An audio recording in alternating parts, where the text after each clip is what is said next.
And yeah, we're recording this meeting, or it's not a meeting, we're recording this event so that we can potentially use it on social media in future, just like little clips and stuff. So hopefully everyone's okay with that. Yeah, I'm just going to wait for the last few people to come in and then we'll get things started. But yeah, just while we wait, just if you keep yourselves on mute throughout the event and keep your cameras off, and for the best viewing experience, if you change the view on the top right corner of your screen to speaker view, you'll be able to just see who's talking on your screen. And that's hopefully the best way to do it. Okay, I think everyone is here, so I'm just going to get started. So yeah, thank you for joining us this evening for the VERVE Books Autumn Showcase / Feminist Futures event. I'm Jenna, I'm the editorial director of VERVE Books, and tonight we're joined by 3 of our fantastic US-based authors. So we've got Sarah Rose Etter, who's the author of Ripe, which is coming out in late August.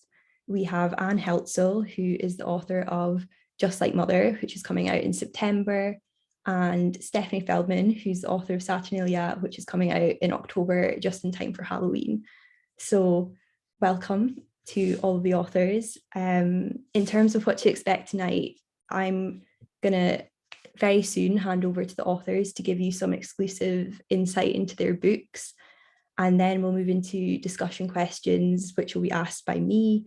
And those questions will be interspersed with some readings from each of our authors. And then we'll open things up for an audience Q&A, and we're going to pick 3 of the best questions, and each of our 3 winners will get prizes. And as I'm sure you already know, the prizes are each of our authors' 3 books plus a VERVE tote bag. So yeah, get your thinking caps on for those questions now. And yeah, just so as a final reminder, keep yourselves on mute, keep your cameras off, and just be aware that the meeting is being recorded for people who weren't here when I said that the last time. But yeah, let's just get started. So firstly, I wanted to thank you all for joining us and say that as we move into autumn or spooky season, VERVE's list is leaning into some narratives that are dark and disturbing, each in their own ways, but they're all also fiercely feminist, hence the title of our event tonight. So we'll be showcasing 3 books of 3 different genres, from literary fiction to dystopian, cli-fi, and horror thriller. And each of the books has page-turning plots, unsettling settings, and unforgettable women. And through these, they contemplate the sort of terrifying within the present, future anxieties, and all of it is kind of done through a feminist lens. But no one can explain these books better than the authors themselves. So first of all, I'm going to hand over to Sarah Etter, who is going to talk to you a bit about Ripe and give you a taste of what to expect. Hi, thank you so much for having me. And also I'm so excited to be here with 2 other authors that I really look up to. And I'm so excited to see that we get to share a press. So thanks everyone at VERVE. And then also thanks to Anne and Stephanie. Both of you are powerhouses. So I feel really honored to be here with you. So I'll tell you a little bit about Ripe. My kind of elevator pitch is that it's the bell jar in Silicon Valley. That's kind of the quickest way I can think of to explain it. So it's about someone with severe depression who is trying to make it in Silicon Valley, and she has a black hole that follows her around that symbolizes her depression. So I'm going to read a little bit from the beginning of the book, if that sounds good. I tend not to read too long, so hopefully I won't take up enough time to bore you. All right. This is from Ripe. A man shouldn't be seen like that, all lit up. A horror that sharp stays with you. It's a knife lodged in the heart. A Tuesday on the train in the evening after work. The train smells of humans in ruin, bad breath, old sweat, rotten fruit. Through the dirty window, San Francisco in winter, cold sunset over glinting water, dark hills dusted with lights, the black silhouettes of palm fronds clawing at the fading pastel sky. The train is full of believers. I'm not one of them. The believers have wan skin and glassy eyes. They wear wind jackets with tech logos, raw denim, canvas sneakers, sustainable ballet flats, their white plastic earbuds overriding the sound of real life, their faces melting into their screens. They do not speak or make eye contact. They aren't really here. The train is full of husks. I act like one of them. Slow, sad music plays through my earbuds. The song makes the commute feel like a movie. With each flash of scenery, the train carries me farther away from the office. Every day here presses the life out of me, and on the way home, I am silent, flat, pulped. The black hole hovers above the empty seat to my left. A dark heat emanates from its center. A metallic smell overtakes me, the scent of outer space. No one else can see the black hole. It is mine and mine alone. It always has been. Ma'am, I need $1. A voice calls over my music. A man stands in the aisle, faded brown suit, too old to blend in here, his eyes bloodshot from age or drink. I don't have any cash, I say. Nothing, come on. The black hole expands and rotates clockwise. I'm really sorry, I say. Man, fuck you, he mutters and moves on to the next husk. As the train reaches my stop, I slide my earbuds out and into their case. I weave through the crowd on the platform, mothers pushing strollers, believers carrying hoverboards under their arms, teenagers cursing, a blind man playing a battered violin, the melancholy notes of the string vibrating through the belly of the station. The black hole moves alongside me, above their heads. Outside, I walk a few blocks through the heart of the city, vendors selling food and flowers, performers strumming old guitars with white buckets at their feet, women selling silver jewelry glinting beneath the streetlights. And that's when I see him. It starts with a small crowd on the sidewalk. A fire truck and a few police cars are parked haphazardly on the street, blue and red lights flashing. Sir, please think this through, a policeman says above the din of the crowd. You don't need to do this. But suddenly an orange flickering shoots above our heads. At first, I think it is a bonfire, but a howl rips through the air and the bodies part. A tall fire blazes, and inside the flames, I make out the shape of a man waving his arms, his mouth open in a silent scream. The firemen turn their extinguishers on him, blanketing his smoldering body in synthetic snow as the pyre of him collapses on the sidewalk, the wretched scent of charred skin and hair threading through the air. I can't take another second, and I turn away. The walk to my apartment is a silent hallucination. I imagine the unbearable aftermath on a terrible loop, his seared skin sliding off, exposing the raw red flesh beneath. The pastel row homes of my neighborhood are gray in the dark. In the entryways of closed stores, people without homes have set up their small temporary camps for the night. The black hole rises up into the sky before me, a dark star. Thanks. Thank you, Sarah. That was, yeah, just a little taste of what you can expect from Ripe. And can I say it's so good. It's so readable. It's just come out in the States and it's doing amazingly there. I don't know if you have anything else you want to add, Sarah, or are we happy to move on to Anne for a bit about her book? Yeah, let's move on to Anne for a bit. I think we can discuss anything else in the Q&A. Amazing. So Anne will now give you a little taste of Just Like Mother. Sure. So I wrote this book. It's been a few years now. It came out in the US about a year ago.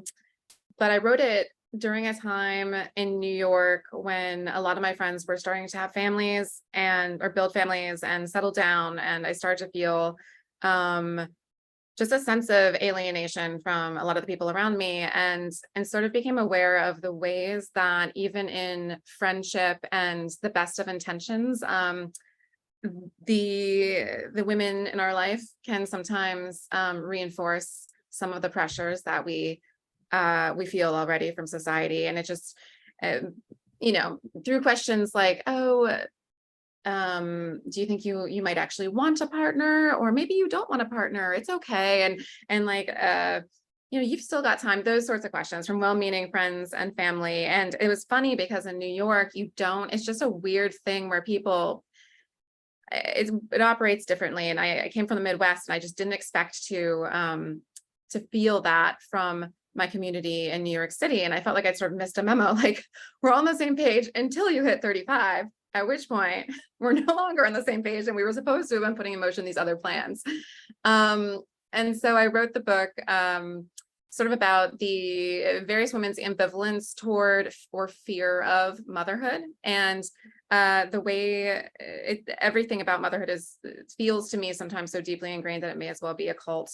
And so the book is about a metaphorical cult of motherhood, and two little girls who were raised in it and were parted when the cult was torn apart, and come back together as adults and have to sort of face the traumas of their past and some new horrors that are affecting their present. So I'm actually going to read a bit from a flashback. It's mostly set in in contemporary present day, but it's also interspersed with flashbacks from when the two women were little girls, cousins in the cult. So this is the flashback.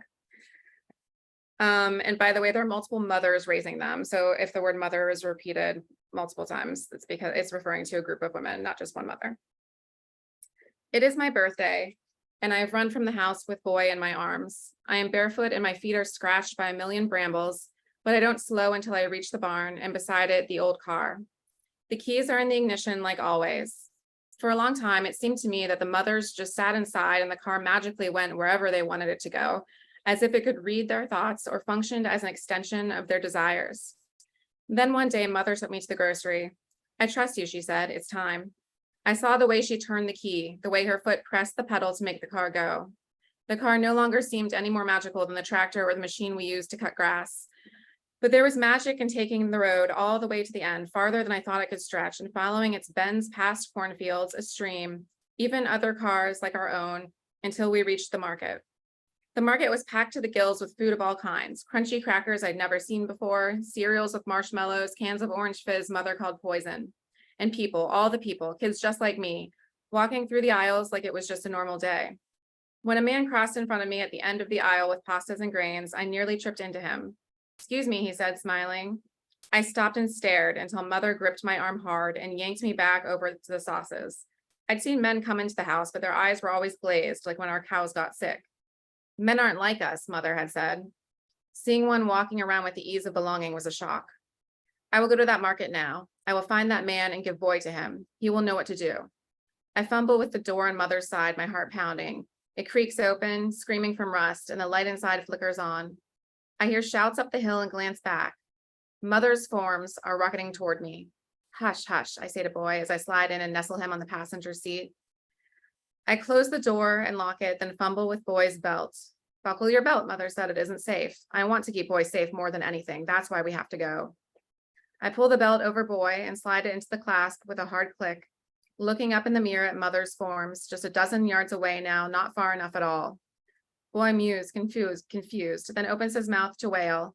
He reaches for me, wiggling right out over that belt. There's a pounding on the window. I flinch. Mother is so close, right next to me. Mother claws at the door while mother yells, unlock the door, Maeve. Instead, I turn the key and the engine roars awake, startling mother who steps back. Mother's face is contorted in fury. I have never seen her so mad. I sit as tall as I can and look over the windshield until I can see the road stretching in front of me. I jam my foot onto the pedal and the car leaps forward so fast I shove the brake and the car jolts again. My forehead collides with the wheel. I have forgotten my own belt and boy has tumbled to the floor, hurt and wailing. The mothers are surrounding the car now, banging on it, begging me to open up and yelling. I scoop boy up and put him on my lap where I can hold him tight. I buckle the belt around us both. My foot hovers again over the pedal. Then I see Andrea.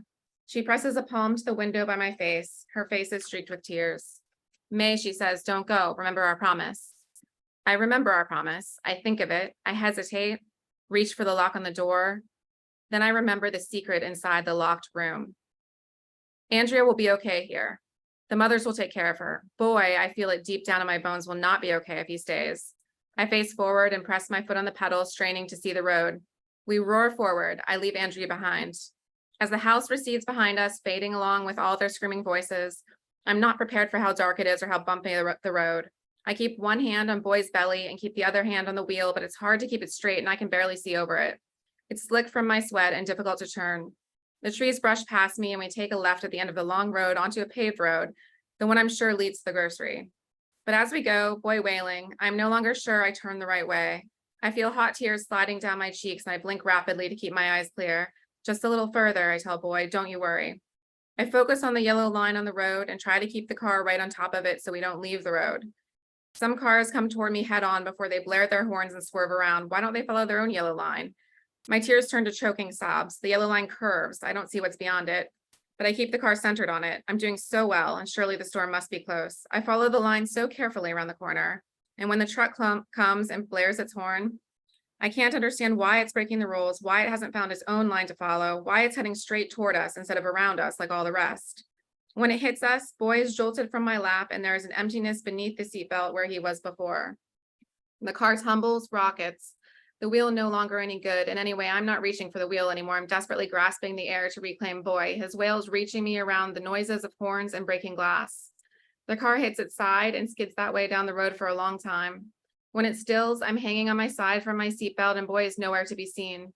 The big window on the front of the car is completely smashed. I unbuckle the belt, letting my body crash to the other end of the car, the side pressed against the road. The door above me creaks open, and hands reach for me, and frantic voices scream, "Is she okay?" I hear, "My God, she's only a little kid," and I'm wrenched from the car. A man crouches over me, yelling, and before long, there are red and blue lights pulsing around me. Then more men. I'm surrounded by men, big men, scary ones, and I scream and cry for Boy. I crane my neck, straining to find him. I have to find him. It's when one of them lifts me on top of a thin bed on wheels that I see it. Not Boy, but a small animal lying in the road, twisted and broken. Not Boy. It doesn't look like Boy at all. It doesn't look like anything but a mass of bloodied flesh, maybe a raccoon or a baby deer. But people are surrounding it. A woman is shrieking, and the big men are kneeling. And then I catch a glimpse of the worst thing. I have a vision I don't want to have, and after that, everything goes black. When I wake up, I'm inside a big white van, and someone is pressing a mask on top of my face and wrapping something around my left arm, which for the first time I see is gushing blood and hanging limply from my side. Somewhere in all of it, I fall asleep, letting my body sink into the curious sounds of panic surrounding me. I never see Boy after that, except in the visions I would do anything to end. Thank you, Anne. That gives a really good insight into how, yeah, just like the sort of the center of Just Like Mother, I think, and some of the themes that we'll be touching on later in our discussion section. But for the moment, I think we're just going to head to Stephanie, who'll give you a bit of insight into her book, Saturnalia. Thank you. Wow, that just like both of those readings just kind of like left me feeling, like the way I'm supposed to feel after those readings. Was completely shook, and I want to know what's coming next. And both of these books, we're here talking about the future, right? Feminist futures, but both of these books feel so urgent and important for right now also. So I'm going to tell you a little bit about Saturnalia. It is set in a near future-ish alternative Philadelphia that is experiencing the impacts of climate collapse. And it's also a city that celebrates the Saturnalia Winter Solstice Festival, which is this huge winter solstice carnival that takes over the city and lasts all night and gets a little bit dangerous. And it's organized by these elite social clubs. My main character, Nina, is in exile from the elite of the elite, the Saturn Club. She left a few years before the book starts after a betrayal there. But a friend of hers asked her to come back to the solstice masquerade to do a very simple favor, pick up a box for him. And he offers to pay her, so she has to accept because she's broke. She's scraping by, telling fortunes. But of course, this simple task doesn't end up very simple. It goes off the rails. And this book has a lot of thriller elements. There's magic and there's monsters and ex-boyfriends and secret societies and a chase across the city. But it's also about gender and violence and power and how to live when our future is so unpredictable and uncertain. So I'm going to read just from the very beginning. Here we go. Saturnalia. It's not the life I planned for, telling fortunes during the end of days, but clients are plentiful. They believe there's magic in my rare divination deck. The cards are bigger than my hands, gilt-edged with an embossed pattern that emerges in the proper light, like a layer of snowflakes. The drawings beneath are lush, peacocks and queens and church windows, all glowing like trapped candle flame. On the back of each card, an S extends into a wave of curls. S for the Saturn Club, Philadelphia's oldest social club, and, more important, its most exclusive. Tomorrow, it will be 3 years since I quit. Technically, the deck is stolen. And in all that time, I've never read the cards for myself. But I woke up unsettled, and Max's surprise invitation has unsettled me further. I don't want to respond too quickly, too desperately, so I draw 5 cards and lay them on my worn bedspread. The Drowning Girl, these are the cards. The Drowning Girl, the Leyden Jar, the Sphinx, the Horseman, the Tree of Life. If these cards were for a client, I would reassure them that the Drowning Girl, blue-skinned, pearl-eyed, torso wrapped in eels, doesn't represent impending death, but a promise of transformation. I have no client to pander to, though, and I know the cards are a joke. Still, these days, I feel like I'm gasping for air, too. My rent is going up and my income remains erratic. I spent the summer house sitting in Society Hill, walking from townhome to townhome, confirming the windows were intact and the dehumidifiers were functioning. I religiously wore my second skin of poison, a slick of mosquito repellent, until summer fever season died down and the rich came back, just in time for the tornado that wrecked the power grid and leveled Liberty Place. No more mirror tower in the skyline. Now the city's floating another bond and I'm nearly broke, dependent on what I can make telling fortunes. I can't imagine losing my place. I like living alone, and it's a luxurious amount of space, even if it's a deteriorating row home in a cancer cluster. I look back to Max's message. Happy solstice, Nina. I have a job for you. Come over. It's the first I've heard from him since his bout with summer fever. I had offered in July to help, to bring soup, crushed ice, anything, but he declined. I was too embarrassed to press and risk showing that our friendship means so much to me, but not too embarrassed now to jump at his last-minute call, even if it's just a gig for his vanity publishing company. I start with a face-saving lie. Actually, passing through your neighborhood later, can stop by. The Drowning Girl swims to the surface, roused by the dinging of her bank app, a little freelance cash, enough breath to get through the end of the year. I'll stop there, thanks. Thank you, Stephanie. Yeah, thank you all for those readings. They've made me want to dive back into all 3 of those books. You've picked some really good sections there that I hope has given people watching this a good sort of flavour of what to expect. And I hope they're as enticed as I am. So I think just now I'm going to start with some discussion questions. So my first question for you all is that since this event is called Feminist Futures, I wanted to ask about your protagonists, Cassie, Maeve, and Nina. They're all women experiencing hardship and trauma, but they're each powerful on the page. They're gritty and relentless and very alive to the reader. How important was it to each of you to have a woman with these qualities at the centre of your story?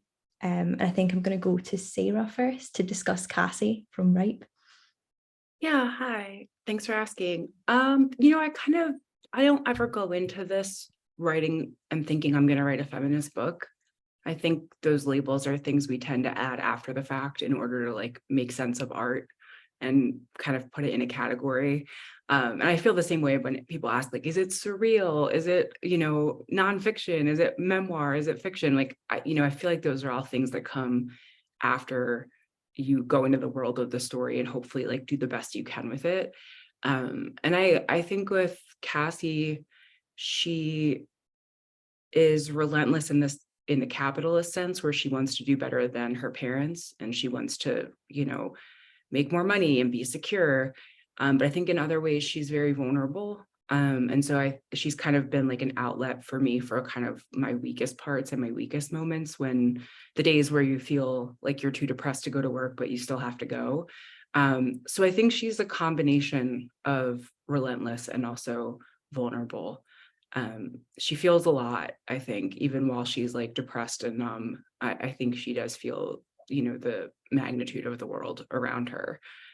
So yeah, I guess that could be considered feminist. I think in some ways, I think telling the truth is inherently feminist if you're a woman. I think that's, or somebody who identifies as a woman, I think that's actually where I've come to with it. Yeah, I think that's kind of how I got from Cassie as well. She's almost like powerful in her authenticity and her relatability as well. Like you immediately connect with her as soon as you're given insight into her head. So I think I'll go to Anne next to discuss Maeve, her protagonist. Sure. Excuse me. Yeah, it's funny. I don't think Maeve is especially powerful through the beginning of the book, because a lot of what I was hoping to do in exploring Maeve's character is look at the way that the trauma impacted her, the trauma of her childhood, how she was impacted by it, and how and sort of contrast it against how her cousin was impacted by it. Her cousin Andrea is powerful in certain ways, and Maeve is very vulnerable. And I think part of her journey throughout the book is figuring out how to trust herself and what's real, basically, because she never had, as a child, she didn't have any sort of foundation for learning how to navigate the world. So her journey takes a little bit longer than probably most people's. But it was important to me by the end of the book for her to really come into herself and create her own sort of safe foundation to come back to and be able to really trust who she is. And I think that's when she really comes into her power for the first time, is toward the end, learning to discern truth from, fiction and how to adhere to her convictions. Yeah, I think with Maeve, it's interesting. You have a strong sense as a reader of her convictions and what she really wants, and I think sometimes she doesn't have such a sense of herself as even the reader does at sometimes, and it's really interesting to watch her come into that through the novel. I also wanted to play with her ambivalence toward motherhood, because I think that is a POV that we don't explore as much as the idea of definitely wanting children or not wanting children. I think there's a lot of ambivalence, and a lot of mothers I know sort of secretly revealed later that they were ambivalent up until they actually were in labor, that they weren't sure, and they were just sort of like, let's hope that when I see this baby, I want it. Which is, a lot of people just don't talk about that. So I wanted to show Maeve as not really knowing and show that as being okay. Yeah, I think that's a great point. I'm going to go to Stephanie now for her take on Nina. Yeah, both of those answers really resonated with me. I am very interested in trying to depict women's experiences in all of their complexity. And I agree with Sarah I think that's an inherently feminist mission, to try to tell the truth of our lives and our experiences. And Nina, she's a hero in this book, but she's someone who has to, really find that within herself. She is also vulnerable and wounded, and not a great friend all the time, and not a perfect victim, and doesn't know exactly what she wants. And, these are all of the things that she has to face, really, so she can find a future for herself again. Yeah, I think you've kind of hit it on it in all three of your answers. Like, all of your characters are like kind of powerful within their vulnerability and in their the depiction of the complexity of women's experience on the page. I love what you said too, Stephanie, because sometimes I think about Cassie, like, would I want to be her friend and like actually do like the emotional labor of cleaning her up? I don't know. But I do like the idea that all three of these characters are allowed to have complex thoughts, and that nothing is easy or direct, right? And I think that's actually what the experience is. And I loved what you said, Anne. There's a really great New Yorker article about how some of our major life decisions, we can't know if they're the right decision until after we make it. And one of the biggest examples is having kids. You can get pregnant and have a child and not want to do that initially, and then it turns out you love motherhood, and then the opposite can also happen. They also say getting a dog is similar, but I I think the childhood is the big example, and that's what I was thinking of as you were talking through your work. So it's really lovely to hear you give some voice to that. I think it's really complicated, and so it's nice to hear you speak through it. It's definitely, I think, a little higher stakes than, I mean, I have dogs, but I do think it's higher stakes, and that, like, it's so terrifying to not know. I mean, the idea of having a child, I don't have children, and I still don't know. Part of this book was trying to work through the process, and I did not come to any magical conclusions, but you know, the idea of having a child and then regretting it forever. I mean, I can't imagine. And then the pain you would inflict on, I can't even, it's so scary. It's one of the most frightening things I could think of. It's actually very much, there's a question in the chat, if it's okay to pull this up. It's talking about with women's rights, particularly reproductive rights, getting stripped away in the US, how much did rage fuel the writing? I can go and then I can pass it off, or you want to go, Anne? I mean, for me, so my book was published before Roe v. Wade was overturned, and it was like very shortly before, and it was, I mean, there was, you know, obviously the rage leading up to it, regardless. Yes. I think I personally experienced a lot of rage behind the expectations that are foisted on us as women, and the things we're supposed to balance, trying to manage career and a life of design, a life that we want, and also do really, really well at being a mother, potentially, if we go in that direction. It's a lot. Certainly there was some anger behind mine, although it was prior to that decision, and then it felt like a gut punch. Yeah, I mean, also, you're not even adding that on top of all that, we're supposed to be beautiful, but just the right amount, not a threatening amount. Anyway, yeah, I agree with everything that you said. For me, I guess it's a little bit of a spoiler, so I'm just going to say it. I'm sorry. There is an abortion in my book, and I wrote it and sold it before anything happened with Roe. And so there's a way in which it's kind of haunting to me that something that felt like, hold on. Sorry, I thought my dog was going to start barking and just ruin everything for everybody on this call. She might still go, so I'm sorry. It was pretty haunting to me that something I almost took the abortion out, because I thought, oh, this is overwritten, Sarah, you're being dramatic, who cares, she gets an abortion. And it felt, you know what I mean, it felt like a plot beat that I was like, oh, this isn't really that necessary, maybe you're being edgy, right? And like now all of a sudden it becomes this very critical moment of someone getting care, and someone who's deciding not to have a child in her 30s, when most of our stories around this are 18-year-olds crossing state lines, trying to hide it from their parents. And so it did suddenly become really important to me to show a woman making the best decision for the child who would be involved, and knowing that they're not in a position to be a mother.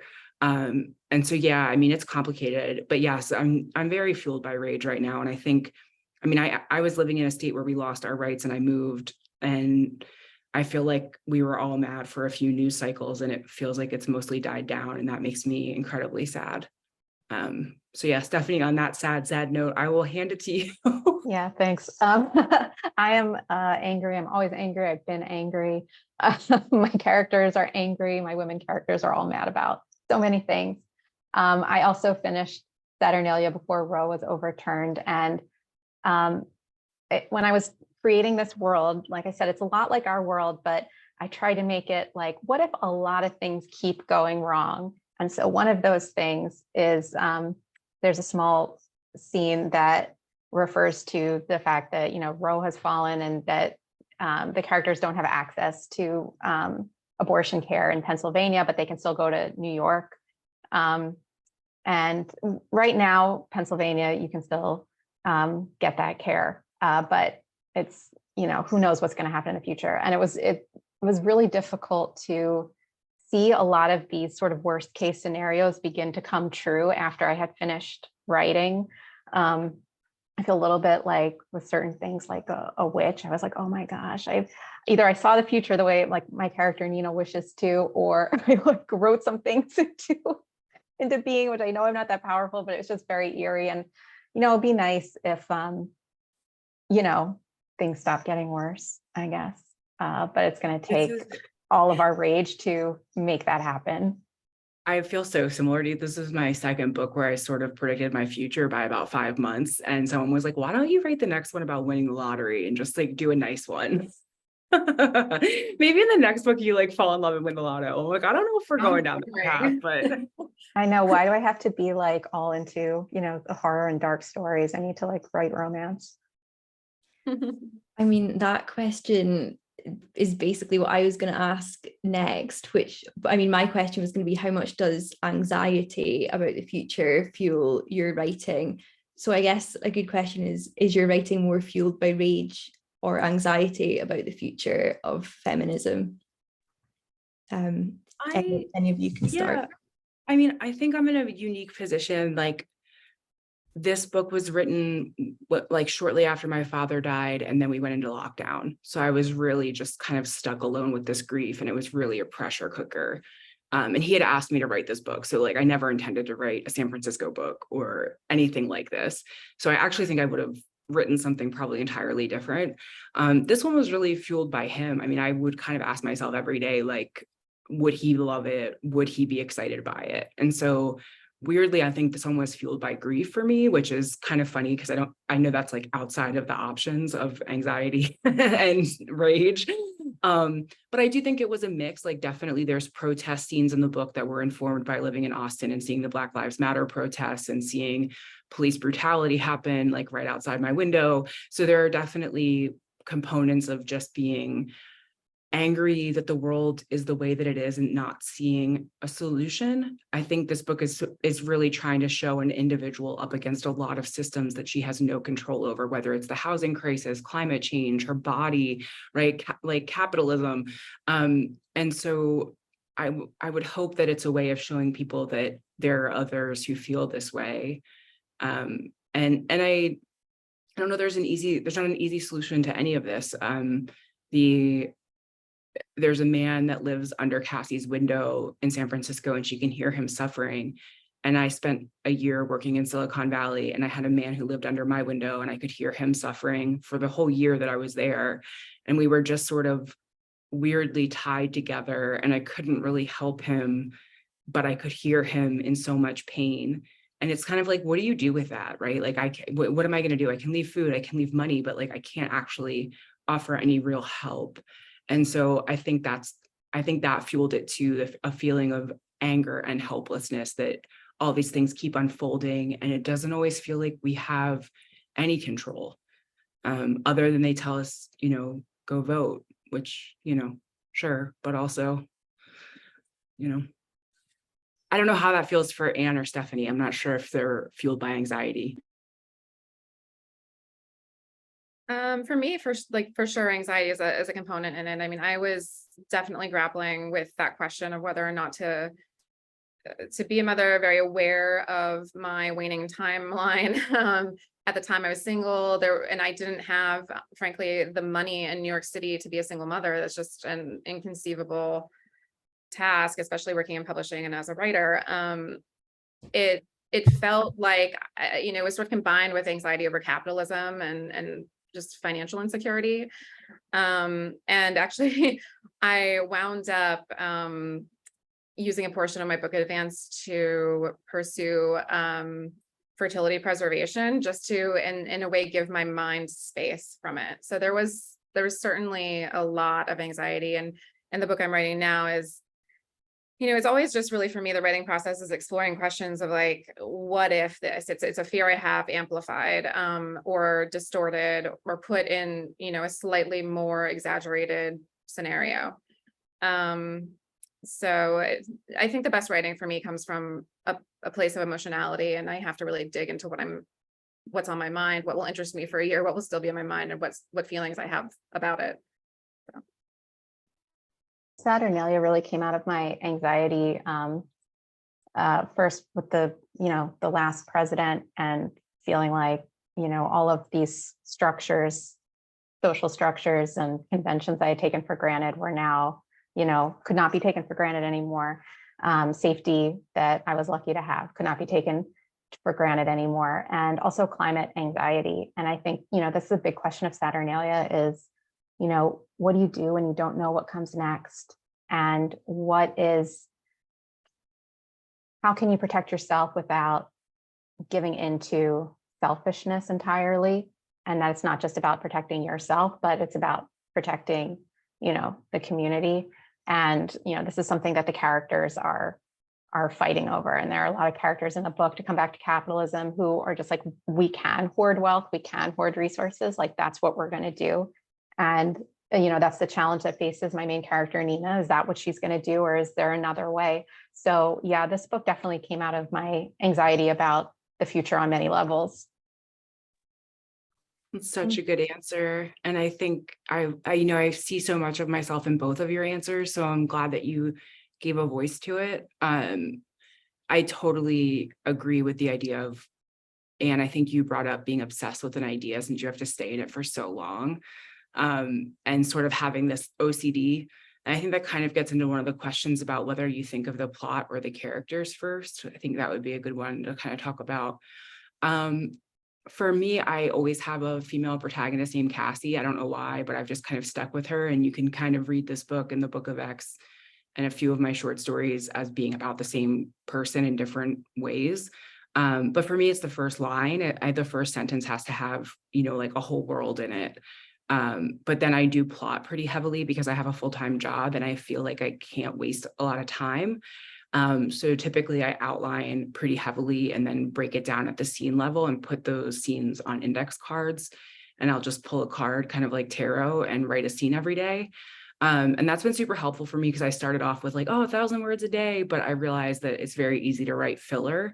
And so instead, by writing a scene a day, I can just do justice to the scene. And whether it's 700 words or 3,000 words, it just needs to be a good scene. And so the process for me is really also, I don't know how this goes for Stephanie and for Anne, but if I had to sit down every day and figure out where I was again, I would probably get lost in the sauce and like start playing Nintendo Switch or like go watch Love Island and never finish a book. So this system for me is also another way to just like get out of my own way as much as possible and not just go pet my dog and hang out. I don't know how the process works for both of you. Similarly, well, I start with theme, just, general theme. And then from there, I think about characters and what they want. But then I do a really similar thing with scenes. Like the way I think, kind of these emotional moments in a scene, a specific like visual comes to mind, and I just start keeping a list of scenes, and then I dig in. Just depending on mood, I'll look at my list, and if I'm like in a sad mood already, I'll write one of the sad scenes, or if I'm, it just depends. If I'm like feeling kind of silly, I'll do like some bantery dialogue or whatever. But giving myself the freedom to do that and then piece it together later and kind of like stitch it really. But knowing my characters before I do that, and certainly you discover your characters too as you go, but knowing mine to some extent beforehand helps me build in, I think, necessary tension because I know where I'm going with that scene, like what I want to achieve with it. So for me, I guess, theme, characters, plot is the hierarchy. Oh, I did want to say, Anne, I love what you just said. There's definitely scenes that I have like a red X on where I'm like, oh, this is going to be a hard one to write. It's going to like traumatize me a little and I need like extra self-care that day. And like, that's the day you can order dinner because there are certain scenes where you're going to have to like really crack yourself open and it's going to stir up some stuff. But I do think that's where the most truthful work kind of comes from. I don't know if it's like that for you too, Stephanie, but I just really loved hearing you say that, Anne. I definitely outline before, although I've never, emotionally like coded the scenes, or I always write an order of my outline, which I think helps me like continue to think through the arc. But I really like that idea of, going instead by, mood or whatever I feel inspired for that day, but still having something like concrete and specific to work with. It sort of depends where I start. Like sometimes it's a character idea, sometimes it's a theme or an image, but before I write, I like to sort of get all of that stuff in place. Even if it goes on to change as I write, like Anne said, I want to make sure I have a very specific character in mind and what that character wants and what they need. But I also want to make sure that there is resonance. So for the question about, social issues, I think, why is this character important now? What does this character have to tell us about life today? How does their specific experience illuminate something that will be meaningful for everybody? Because, I do think it's really important for us to, as writers in general, not just the writers here who are doing this, but for all of us to be really engaged with small p politics, power in society, and to be reflecting on that and digging into it and asking those big questions. Amazing, thank you. I would just like to invite everyone to put their questions for the authors into the chat now, because I'm just going to go and work out of the questions in the chat for the next few minutes. So I'm going to go to one that is already there, which is, let me have a wee look, I've lost it now. So this is from Laura, and it's, do you think that the trauma/horror elements working against all three of your protagonists could have ever been written as focused on a male protagonist, or do you think that your stories highlight the complex issues only women or people with uteruses face? I mean, I don't think I could write the male experience, and I don't have any desire to. So I don't know. I think it's always going to probably be someone who is not male as my main character. I just don't. I think there's too much to work through, and I think there's too much that we're all trying to figure out for me to go somewhere else. I don't know if anyone else has a perspective on that, but I mean, not that I've written a book, but I think I would feel the same as you, Sarah. Yeah, I think that everything that my character faces is all colored by her experience of being a woman. So I guess there's a version of the book that could be about a dude, but like why, like Sarah said. And even the questions about ambition and power and capital in the book, they're different for Nina because she's a woman than they would be for any of the men in the book. So it's just a different lens, I think. Yeah, I'm not opposed to writing from the male perspective. I think plenty of men write from the female perspective. It'd be difficult. I'd have to really, I've never done it before. So it'd be a challenge trying to put myself in that headspace. I do have 3 brothers, so I feel like I can mine a lot of content. But in this particular story, I don't think it would make sense, or wouldn't have quite the same, I wouldn't be able to delve as deeply into the issues from a male perspective. So yeah, maybe in the next one, but not this one. I have another question from Linda, who's asked whether she's interested in whether external factors like weather interact with your craft, and she's wondering if you're impacted by the time, the season, the weather when you're writing. I mean, I love when it's overcast and I'm writing, because then I don't have an excuse to go outside. I live in LA right now, and sometimes the weather is so beautiful and I'm like, I don't want to be stuck in my computer. I don't know if Anne and Stephanie, you feel this way, but I do say all the time, like, being a writer is really about endurance. Like, can you look at the same page 150 times? Can you get through editing the same thing 1,000,000 times? Can your body stay at a computer for a very long time? And so I think the weather is part of that. I love when it's like a cloudy day and I have a reason to stay inside, and it makes me feel less bad about missing the day a little, because sometimes I am being like, I have a full-time job. I think somebody started to ask about our jobs in the chat. And so I probably write for an hour at night during the week, and then probably 9 to 5 on Saturday and Sunday. It's a huge time commitment. And so it helps me when the weather is bad. Yeah, I mean, one of the things about writing is you're so isolated and you're so like to get just like Mother done, because I also have a full-time job that often is more than a full-time job. I mean, it's like a job and a half in terms of time commitment. And in order to get the book done, I told myself I had a rule for that whole year that I could only do one social thing per week. And that was like a dramatic reduction. I really thrive on the energy of other people. And so in order to not feel totally, I mean, honestly, depressed, because sometimes it lends itself to feelings of depression and isolation, I would go to hotel lobbies and write, because then I could be around people and feel like I was doing something kind of glamorous and have a glass of wine. And also I did so much of my writing at night. I would leave work at like 7 or 8 and then just go straight to a hotel lobby for 3 hours and 3 or 4 hours and get home at midnight and then just do it all again. And it has to be, there's little things you have to find to make it more interesting, because it is so hard sometimes. Right now I'm really in it. I'm writing my other one and it's like the hardest thing. It's, I don't know. Weather definitely helps when there's no one doing anything fun. Sorry. I was going to say, I want to go to a hotel lobby now. That does sound sort of glamorous.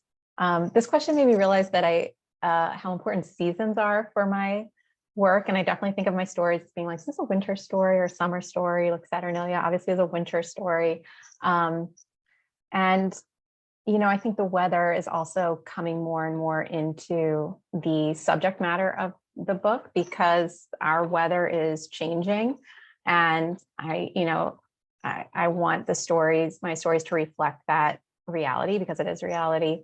So I've been thinking more and more about how to depict that and make it part of my work.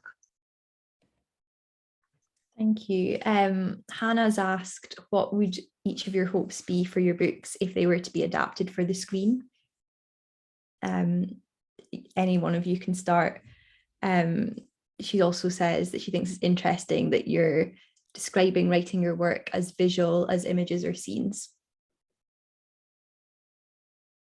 I think it would be really fun to see someone else's interpretation of it, because I think ultimately that's what it would be.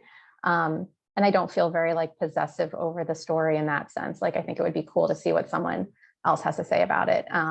And also it'd be a fun opportunity to extend it and see what happens next. In my dreams, that's what I would like to happen. I don't know if Anne or Sarah has any thoughts on that. I don't know. I can't get past the part where it would just be so awesome to see it adapted. that is the only hope. I don't know if I have anything beyond it. Adaptation is interesting. I live in LA now, so people talk about it a lot more. And it's a lot more of like a goal for people.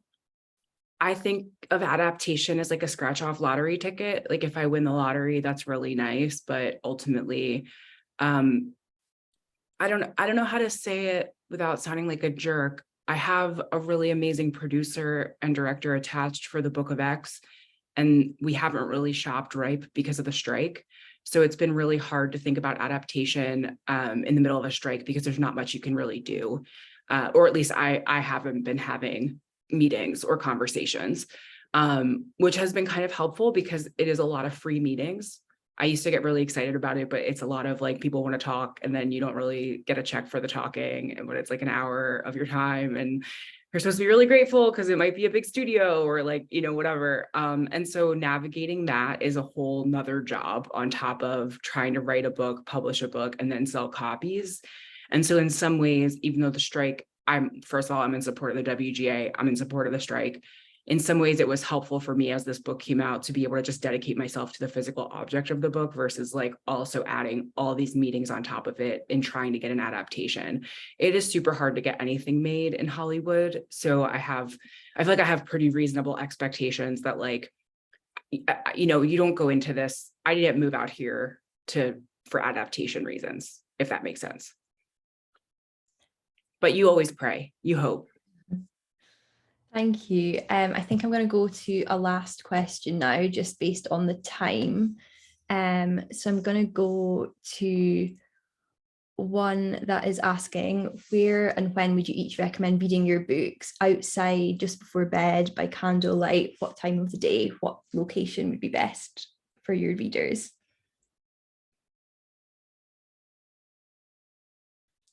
That's such a good question that I have never considered before. I think, well, let's just get creative about it. You know, you want like a real goth setting. You need like a fancy drink. Candlelight's good, although you have to be able to see. So maybe you need candlelight and like one of those little book lights. You need to be wearing like your most luxurious, like muumuu, and then you're ready to go.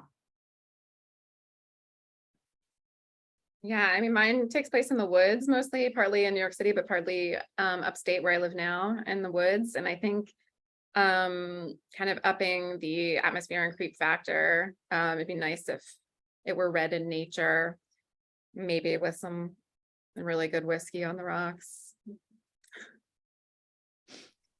I mean, I was gonna say in your sad girl bed is probably the place for you to read, right? Yeah, that's exactly where I read. Right, it was like a single sitting read just before Christmas. I think it was like a dark night, and I was in my sad girl bed. So yeah, I hope that I've tried to get through as much questions as I could. So hopefully each of you are able to pick a winner out of, I mean, the ones that Sarah drew from the chat as well also obviously count. So if each pick your favorite question, we can select our prize winners. I'll pick a question about character versus starting with character or social issues. Great. So if you are the asker of that question, I can't scroll up to find you right now, but if you send your social media handle in the chat, we will liaise with you about getting your prize to you. Thank you, Stephanie. Wait, we're picking from all the questions you said, right? Not just the ones we answered. Yeah. I like the one about whether it says, do any of you think that your books have a resolution to what you set out to write? From Laura. That's my pick. Okay, amazing. So yeah, again, Laura, if you just put your handle in the chat, we'll get your prize to you. And finally, Sarah, I will ask your favorite. I loved the one about rage in writing, but I'm not sure if that person already won something. So I mean, did they? I don't know. I'm not sure. You can go with it. Yeah, that's my favorite one. Thank you. Well, we will sort the prizes after the event. Thank you so much, everyone, for attending. It's been lovely to share this sort of exclusive insight into our autumn titles with you, and you'll hear so much more about them on our social media over the next few months. So if you're not already following us on there or sign up to our newsletter, please do so if you're interested to hear more. Now's the time. And yeah, thank you to Sarah and Stephanie for your time today. It's been amazing to just listen to you talk through your books and like in conversation with each other. Amazing. Well, have a good evening, everyone. I'm gonna end the event. Thanks so much for doing this. Thank you, everyone. So good to be with y'all and get to hang out. Thanks for coming. Thank you. Thank you, Jenna. Thank you, everyone, for coming. Thanks for